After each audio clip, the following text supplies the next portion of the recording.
जंगल में टूनी का एक बड़ा सा होटल था, पर उस होटल में कोई आता जाता नहीं था। इसी वजह से टूनी का उस बिजनेस में बहुत नुकसान हो रहा था। चिंता में डूबी टूनी इसी विषय में सोच रही थी। तभी उसके पास छोटू नाम की एक कस्टमर आई।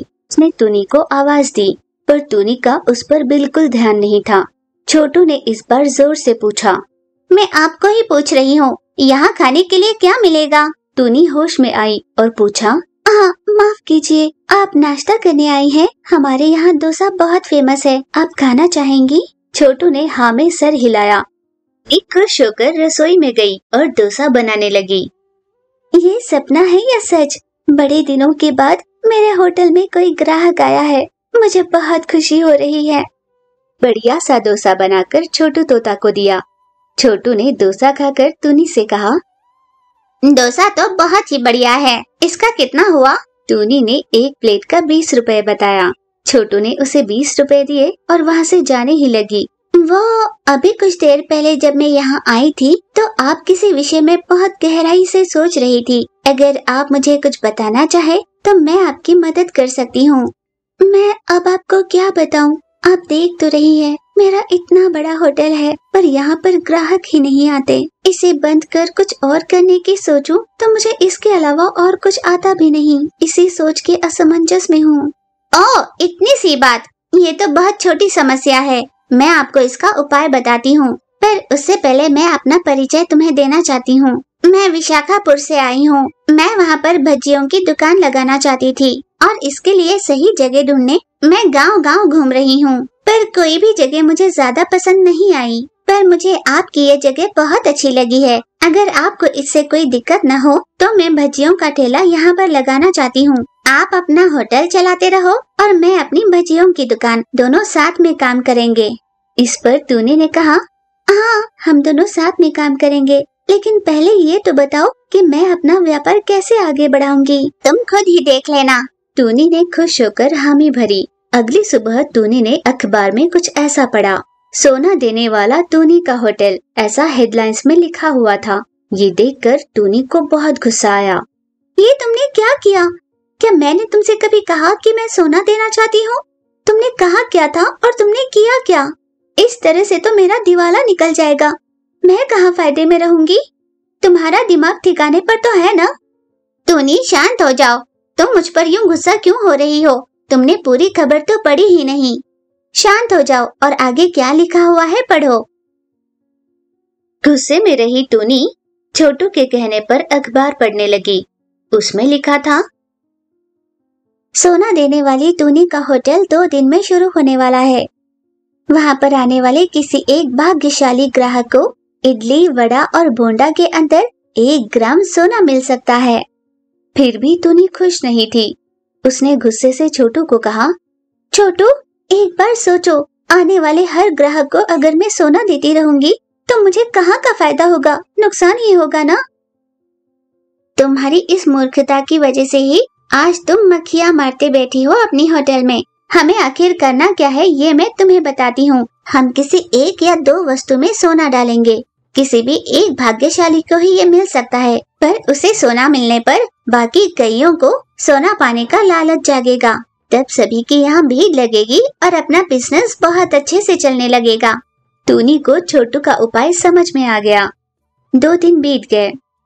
उन्होंने अपने होटल के बाहर एक बड़ा सा बोर्ड लगाया था और ग्राहकों के आने की राह देखने लगे, पर बहुत देर तक वहाँ कोई न आया। इतनी देर हो गई पर अभी तक कोई नहीं आया, कोई आएगा भी? तुम चिंता मत करो, तभी वही होगा जो हम चाहते हैं।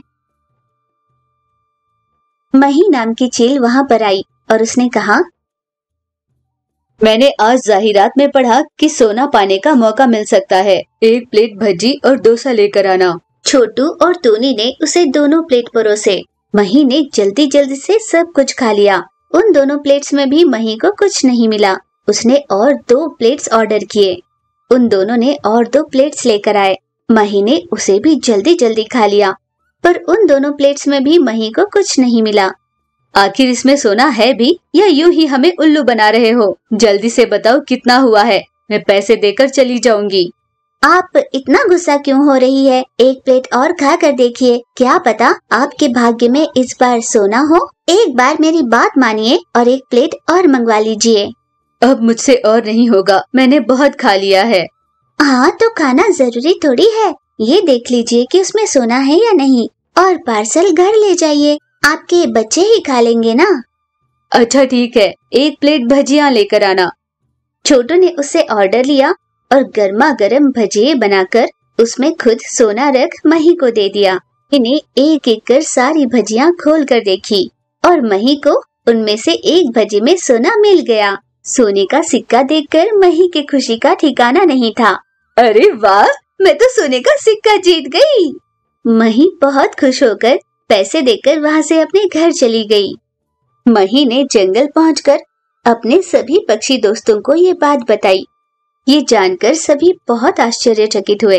अगले ही दिन वे सभी टूनी के होटल चले गए। वहाँ पहुंचकर भजिए इडली अपने लिए ऑर्डर करने लगे। सभी पक्षी वहाँ पर खा रहे थे तो लूसी की प्लेट में उसे एक सोने का सिक्का मिला। ये बात जानकर सभी एक के बाद एक प्लेट्स ऑर्डर करने लगे। टूनी के शव के पास बैठी डोरा चिड़िया रो रही थी। वो मदद की गुहार लगाने लगी।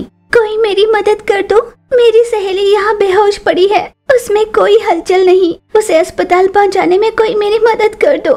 यूँ सहायता के लिए आवाज लगाने लगी, पर कोई उनकी सहायता करने नहीं आया। ऐसे निस्सहाय परिस्थिति को डोरा सहन नहीं कर पाई और उसने वहीं के वहीं दम तोड़ दिया। इस तरह दोनों सहेलियां चल बसी। आखिर ये दोनों कौन थी और इनके साथ ऐसा क्या हुआ था, ये जानने के लिए हमें कुछ महीने पीछे जाना होगा। कुछ महीनों पहले माता पिता के खो जाने पर टूनी गौरैया अनाथ हो चुकी थी। टूनी जब भी किसी से मदद मांगने के लिए जाती तो वे सभी उससे गलत इरादे से ही बात किया करते। टूनी बहुत उदास हो जाया करती और पेड़ की डाल पर बैठकर रोने लगती। माँ, बाबूजी, मुझे बहुत भूख लगी है, पर मुझे खाना खिलाने वाला कोई नहीं। यूँ आसमान की ओर देखकर रोने लगती।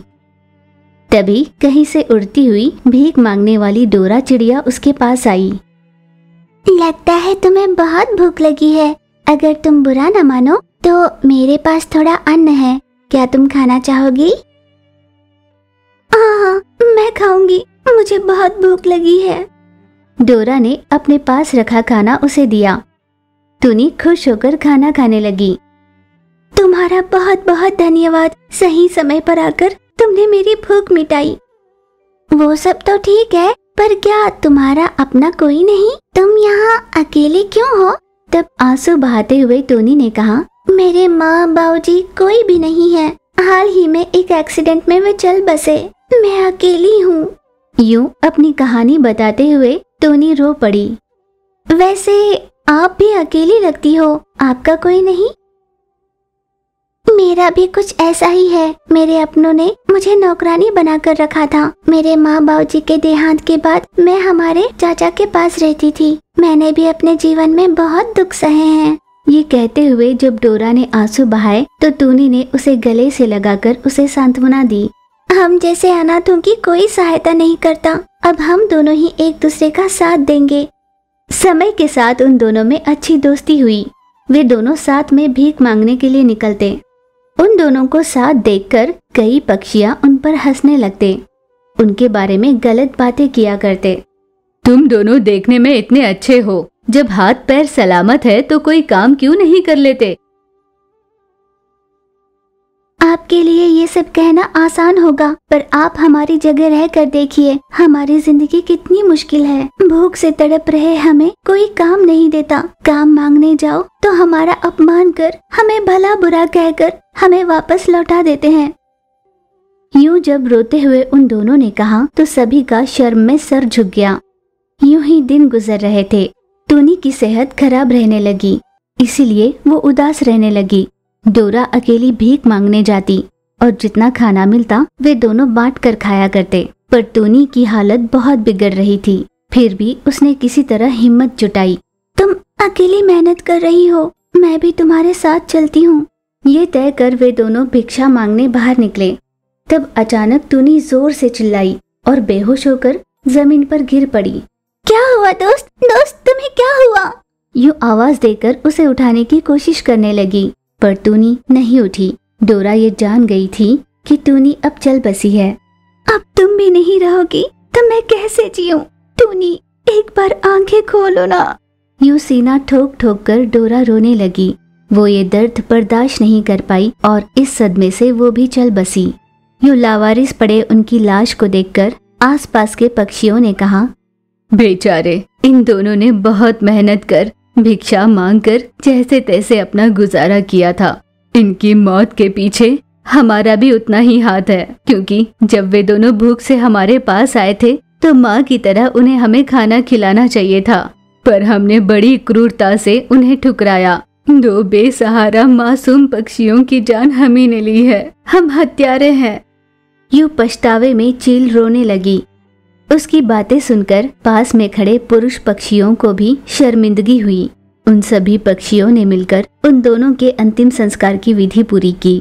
जैसा उन दोनों के साथ हुआ वैसा आगे कभी किसी के साथ ना हो, इसलिए उन्होंने एक बड़े से बोर्ड पर उन दोनों की कहानी लिखी और उसे जंगल की ऐसी जगह पर रखा जहाँ से सभी की उस पर नजर पड़े। इस तरह उस जंगल में अब बेसहारा पक्षियों की मदद के लिए सभी आगे बढ़ने लगे।